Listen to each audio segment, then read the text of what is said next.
Why do onions make us cry? And is it personal? Hello, and welcome to Things You Should Know About podcast. It's a podcast where we dive into the fascinating world of science and explore the answers to some of life's most intriguing questions. I'm your host, G, and today we're going to tackle a topic that's sure to make you laugh, cry, and maybe even wince a little. Yes, you guessed it. We're talking about onions. Specifically, why do onions make us cry, and is it personal? So grab a tissue and let's get started. Onions are a staple ingredient in many cuisines around the world. They add flavor, texture, and a punch of nutrition to our meals. But let's face it, chopping onions can be a real tearjerker. Literally. It's as if the onion is releasing a chemical vengeance on our poor eyes, making us cry, sob, and sometimes even sweat. But have you ever wondered why this happens? Is it just a cruel joke played by Mother Nature, or is there some science behind it? To understand the science, let's take a step back and look at the anatomy of an onion. Onions belong in the allium family, which includes garlic, leeks, and shallots. They're composed of layers of cells that contain a gas called propanethiol.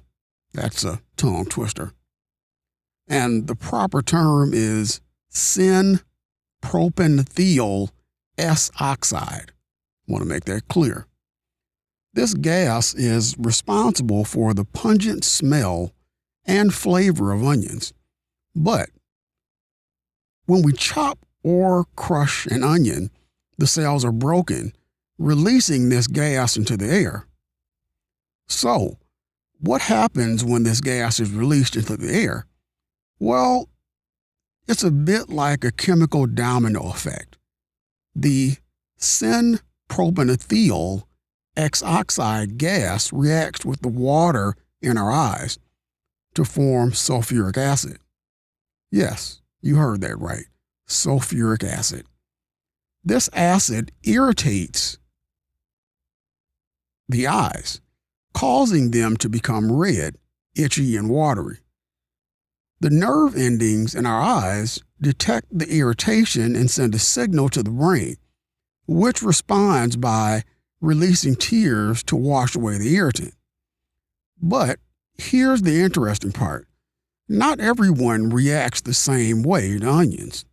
Some people seem to be more sensitive to onion fumes than others. Is it because of their genetic makeup, or is there something else at play? Research suggests that the sensitivity to onion-induced tears may be linked to the production of an enzyme called lacrimator. It's a factor synthesis. This enzyme is responsible for breaking down the propanethiol S oxide gas into its irritating components. So, is it personal? Do some people just have higher tolerance to onion fumes than others? The answer is yes and no. While there may be some individual variation in the production of lacrimatory factor synthesis, it is not the only factor at play. Other factors like the type of onion, the way it's chopped, and even the humidity in the air can affect how much we cry. For example, some onions, like sweet onions, contain less propanethiol S oxide gas than others, making them less likely to induce tears. On the other hand, onions that are chopped or crushed more finely release more of this gas, making them more irritating. And if the air is particularly humid, the gas can linger longer, making our eyes water even more. Tips and tricks for reducing onion-induced tears. So, what can we do to reduce the tears and make chopping onions a less painful experience? Here are a few tips and tricks. Number 1, use a very sharp knife.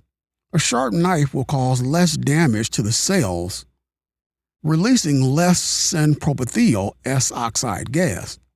Number 2, chill the onion. Refrigerating the onion for about 30 minutes before chopping can help reduce the amount of gas released. Number 3, cut under cold running water. The water will help to dissipate the gas, reducing the amount that reaches our eyes. Number 4, using a fan. A gentle breeze can help to blow the gas away from our faces, reducing the irritation. Number 5, try a different type of onion. As I mentioned earlier, some onions, like sweet onions, are less likely to induce tears. And there you have it. The science behind why onions make us cry and whether it's personal. While there may be some individual variation in our sensitivity to onion fumes, it's clear that the type of onion, the way it's chopped, and the environment we're in all play a role.